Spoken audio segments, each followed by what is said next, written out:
Come disposto dal governo, l'autorità di sistema portuale del mare Adriatico settentrionale ha pubblicato il bando per il concorso di idee per la realizzazione e gestione di punti di attracco per navi da crociera e commerciali fuori dalla laguna di Venezia.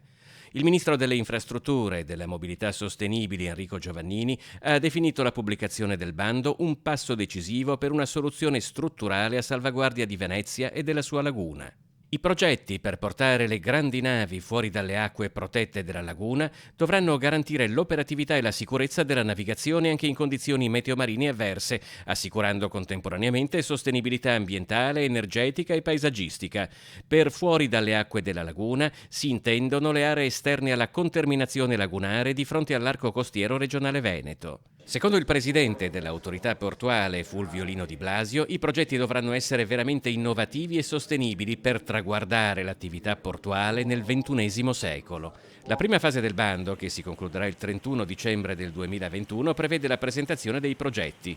Quindi una commissione di esperti selezionerà le prime 3 proposte ideative per la seconda fase, in cui dovranno essere elaborate le progettazioni di fattibilità tecnica ed economica.